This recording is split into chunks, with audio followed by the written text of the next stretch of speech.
Yo, this is crazy to me. Check this out. So, a bunch of YouTube creators are getting copyright claimed, resulting in them losing money and even losing their channels in some cases. And a lot of people are getting sick of this. Namely, two creators by the usernames of Grade A Under A and Channel Awesome, who started Make YouTube Great Again and Where's the Fair Use? And honestly, I like the ring to these. I like the way they make me feel, but what do they mean really? Can we make YouTube great again? And where is the fair use? Well, these are two separate yet deep questions that need their own exploration. So I'm going to break this up into a two-part episode, starting with, can we make YouTube great again?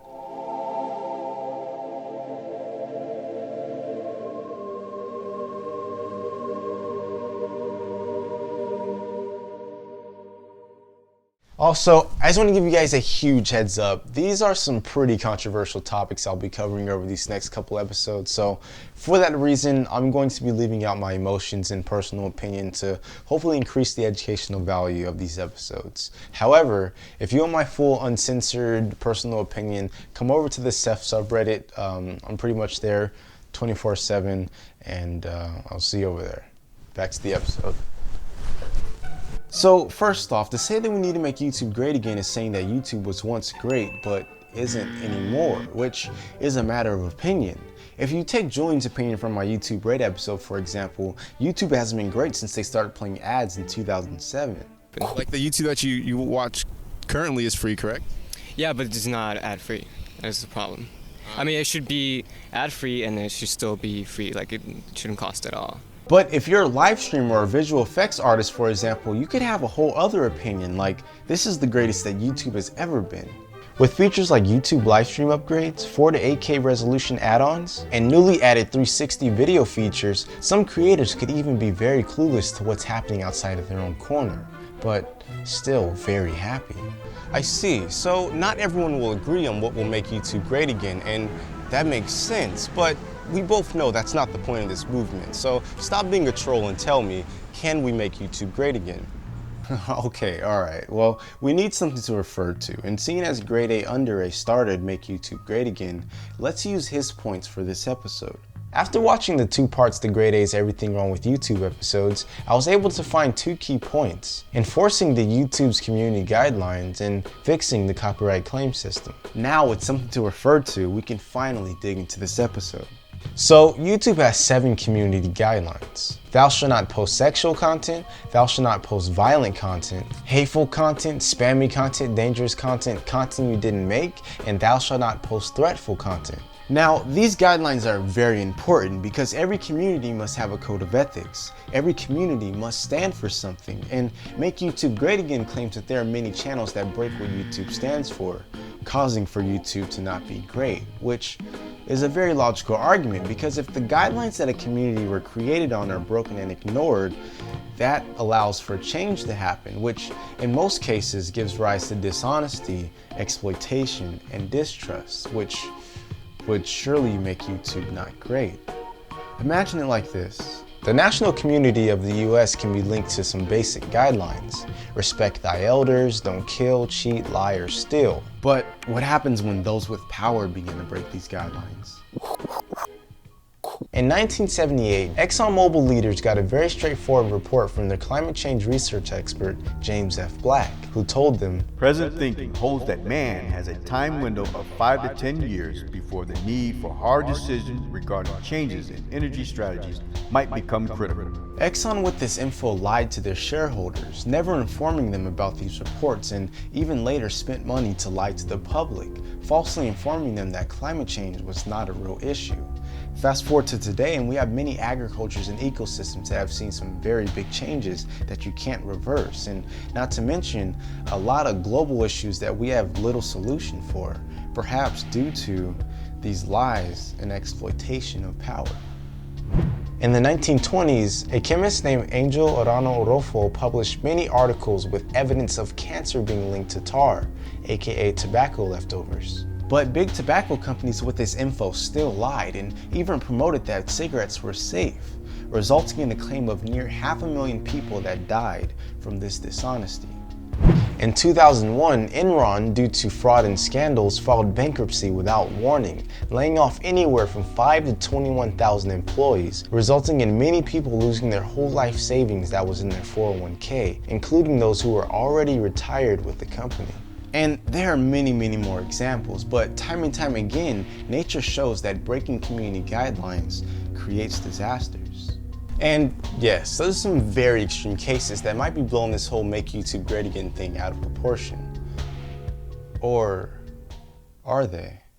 Meet Rich Kids TV, a YouTube content creator with over 500,000 subscribers that some claim has scammed a lot of his subscribers by creating a dishonest app for them to donate money to charity with the motive of one lucky winner to win $100,000. And there are some very strong claims against him. Meet T-Shug. He is the man that claims he was scammed into investing $60,000 into Rich Kid TV's app. And here's what he has to say about it. Hey, what's up? It's your boy T-Shug, man. So I wanted to clarify a couple things on this Rich Kids TV Dre Smygolf thing. I actually generally feel bad for, his fans, all of those people that donated money because of a lie. The text message that I recently put up online was, he put a long conversation and at the very end he says, LOL, it's so easy to make money off of fans. All I had to do was make up this fake calls, this bullshit calls, and I'm receiving money every day. Don't make him famous, because the 500,000 subscriber platform that he used to help his life and all of his fans, all of his friends that he scammed, he could easily do the same thing on a much bigger platform, some Bernie Madoff type shit. And nobody respects that guy either. So what's important here to note is that when explaining the dangers of giving power to someone who he knows doesn't care about ethics, he used the example of Bernie Madoff, who perhaps has caused the biggest community disaster in recent years. And if you don't believe T-Shug, here's audio of Rich Kids TV himself explaining his plans with the donations. Because legally by law I'm supposed to give 90% to charity. Let's say I raise at the end of the day, 80K. 90% of that, I'm gonna just probably give 10% of it. So keep 80%, give 10 to charity, and give 10 to whoever wins. It'd be like I had to give 90 away. what are you gonna buy when you get the 100K? Oh, I'm not buying. What do you mean? I'm flying a fan out, filming a video with him. You're not gonna buy a Lambo? No. I would. I am putting a down payment on that car and getting it co-signed, and then start renting it out so I don't have to pay payments on it. Let's say I get this Ferrari. Let's say the monthly payment with insurance is 5K, right? Mm-hmm. I'm gonna rent it out for $1,000 five times out of the month. Get my 5K for the payment, and then just whip it the rest of the time on my own whip. You know what I'm saying? Now, I want to make this very clear. These are some very serious claims that could result in prison time. I am not here to call anyone guilty or even to pick sides. I am simply providing facts and evidence that link to what history has shown us, because it's very important to learn from our history, else we're doomed to repeat it. But now, to bring this full circle, if YouTube enforces its community guidelines, then we can make YouTube great again. We can make sure that those that want to be dishonest, scam, cheat, lie, and steal never get the power to cause disasters, spread their practices, and mess up our community. Not to mention, there are claims against other creators for some very unethical things, but I'm not here to play attorney. My point is this: as you've just seen, this is already happening. This isn't something we have to look out for in the next 5 to 10 years. This is unfolding as you're watching this video. So the real question is, will it get better or worse? Whoa, the YouTube community guidelines are hands down the most important thing to make YouTube great again. And honestly, I've never really realized just how important they were. But please tell me it's not true. Is YouTube ignoring its community guidelines? Truthfully, I don't know. I don't have enough info to argue one way or the other, but I can argue why it might seem like YouTube is ignoring its community guidelines. And to do this, let's take a look at some YouTube stats. At VidCon 2015, Susan excuse my interpretation, Wojcicki. Susan Wojcicki. Wojcicki? Susan W., the current CEO of YouTube, announced this. The amount of content grew, with more than 400 hours uploaded every single minute to YouTube. Now that's a lot of content, you guys. 400 hours? A lot of content to go through. a lot of creators, a lot of change. More than 400 hours uploaded a minute to YouTube, and that number only grows every year. Now, that's a very huge number to imagine, and that's why I've created this visual to help you understand what YouTube is up against. If YouTube wanted to watch every minute uploaded to their site, they'd need to employ more than 1,300 employees working 7 days a week, 7 hours a day, watching nothing but new YouTube videos back-to-back non-stop with the exception of a 1-hour break. While that's surely not impossible, it might be very costly. Having to pay all employees, the real estate, gas, electric, and water could easily become a $3 million+ bill a month, which might not be worth the cost to YouTube and might be a good reason as to why YouTube is having a hard time policing all the content. Wow, over 400 hours of content is uploaded a minute? That's crazy. I mean, there are only 24 hours in a day and 16 times that is uploaded a minute. Okay, well, maybe YouTube can't police all videos, and I can accept that, but why isn't YouTube maintaining its guidelines for popular offenders?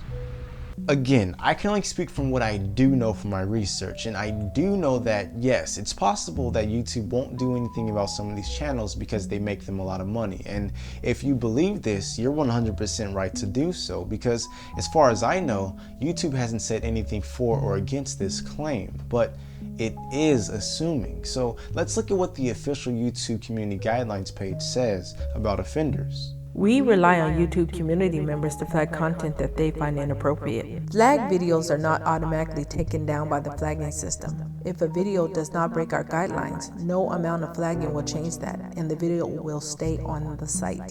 Or in other words, if you think a video is breaking the community guidelines, carefully review the guidelines, then hit the flag button, and leave the rest up to YouTube. Imagine it like this. If you see someone trying to steal your neighbor's car, which is very clearly breaking your neighborhood's community ethics, you call 911. Well, the YouTube flag button is your 911 call. Just as the thief might actually steal your neighbor's car if you don't call 911, a video might get away with breaking the rules if you don't flag it. Just as the number of US citizens to police is thousands to one, the outnumber of YouTube community members to YouTube admins is far bigger. But both the police and YouTube can't keep the community great without the help of its community members, which is why I like to add a new hashtag into the mix. Hey, do you see a video that you think is breaking the YouTube community guidelines? Well, here's what you do. Identify, call, enroll. First, identify what guideline is being broken. Call 911 on that video, then roll. Because rolling is a part of YouTube history. Yes, it's silly, but it's also very serious. Now, one channel that Make YouTube Great Again has as a key target is Prank Invasion, who uploads sexually explicit content. And this is what YouTube Community Guidelines says about sexual content. A video that contains nudity or other sexual content may be allowed if their primary purpose is educational, documentary, scientific, or artistic, and it isn't gratuitously graphic. In cases where videos do not cross the line but still contain sexual content, we may apply an age restriction so that only the viewers over a certain age can view the content. Videos featuring individuals in minimal or revealing clothing may also be age restricted if they intend to be sexually provocative but don't show explicit content. And again, I want to stress that I'm only able to add on to what I find from my research, so have a look at this photo. It proves that Prank Invasion has been age restricted in the past, which allows me to assume that someone has IdentifyCallNRoll on its videos before. So maybe when the YouTube police seen it, they marked it as sexually provocative intent but did not show explicit content, therefore only age restricting it. Or maybe they viewed its primary purpose as artistic and it didn't call for removing the video. That is not artistic. Truthfully, only YouTube has the right to say what's artistic and what isn't, because the meaning of artistic changes depending who you ask, as H3H3 recently pointed out. That's it. It's just rocks in glass. And whether you like it or not, these are the guidelines that YouTube created. What's important is that you did your job, identify, call, and roll. Also, another minor note, Grade A argued that Prank Invasion breaks the repetitive content guideline, but the description that it gives describes Prank Invasion's video format, which by that definition means that a lot of channels on YouTube are breaking this guideline. But to be honest, this guideline is kind of open to interpretation, and I'd actually agree that YouTube should define it a bit more. But this was just an observation. Peace. And if you don't like YouTube's decisions, you can either find a new video community or fight for YouTube to change their guidelines. Prank Invasion's videos are back up without age restriction. I don't know then. YouTube, it'd be really helpful for your thoughts of some kind at this point. All I can really tell you to do is just identify, call, and roll again. In any case, I've watched a good amount of Make YouTube Great Again videos, and almost none of them suggest that you should do what YouTube has in place for us. Flag the videos that break the community guidelines and let YouTube deal with the rest. And in case you don't know how, find the More button under the video. Click it, then click Call 911. Though your button will say Report. Anyhow, it will then ask you what's wrong with the video so they can review it and know what they're looking for. But it's not only linked to just videos. If you think someone is harassing, threatening, doing hate crime, scams, or more, you can even identify, call, and roll their channel as well. Lastly, YouTube even states, Our staff reviews flag videos 24 hours a day, 7 days a week to determine whether they break our community guidelines. When they do, we remove them. And I don't have enough evidence to suggest that YouTube is lying about that. So if you're tired of seeing videos that break the community guidelines but don't flag those videos, how can you expect anything to change or get better? Referring back to earlier in this episode, ignoring videos that need to be flagged is only inviting more burglars into your neighborhood. Whoa, so the truth is that no one really knows what the hell is going on behind the scenes of YouTube, and all I can really do as a community member doing my part is flag videos that are breaking the community guidelines and let YouTube deal with the rest. But what if the YouTube admins do nothing about flagged videos? Well, sorry I don't have a lot of answers for this episode, but I don't know. Naturally, I want to side with YouTube and say that those videos aren't breaking community guidelines, because I'd like to believe that when Susan says things like, Last year's success was terrific, but we don't take any of it for granted. We know that if the next 10 years are going to be as bright as the last 10, we have to work hard, understand all of your needs, innovate, to ensure that YouTube remains the absolute best place for our creators to shine and for our fans to engage. She really means it, and I'd like to believe that if we were able to sit down with Susan and ask her, are you okay with dishonesty, scams, etc. on your platform, she wouldn't say no, but they make us a lot of money, so they're okay. I'd like to believe that she really does care about the concerns of her community and takes the flagging from her community very seriously. So remember, it's very important to identify, call, and roll. But if you get proof of a video that you identify, call, and rolled is clearly breaking the community guidelines, and you see that YouTube is doing nothing about it after a few days, please email me your story. This way we can at least hold YouTube responsible with actual evidence, because right now I have no reason to believe that YouTube isn't holding their word. But if we all do our part in reporting those that break the community guidelines, and YouTube as the host does nothing to enforce these rules, then that's when we know it's right to ask, what's really going on? That's nuts, man. I'm gonna be honest with you guys. At the start of my research, I thought that most were just making this a bigger deal than it actually was, but I've came across a lot of stuff that's honestly very shocking. But in conclusion, yes, we can make YouTube great again. When you see a video that's breaking the community guidelines, remember, identify, call, and roll. Make YouTube great again is the cause, but identify, call, and roll is the action. Just like any successful community, we can fix these issues, but only with the help from us, the YouTube community members. But Mr. Ryan, the video game attorney, what are you doing here? you know, copyright has a lot to figure out amongst itself. Well, you broke into the bottom of this copyright claim system? And who is this mysterious Mr. Ryan, the video game attorney? Tune in next time for a very exciting episode of Self Science! But before I break, today I have one simple question for you. Do you flag videos that you think are breaking the YouTube community guidelines? Cast your vote by clicking that question in the top right corner. It now shows live updates, and if you're on mobile, feel free to cast your vote using the comment section. Also, I started a subreddit in which I really want to converse with you guys, so join me over on Reddit for 24/7 conversations. I really hope you guys enjoyed this episode. This was probably the most research I've had to do.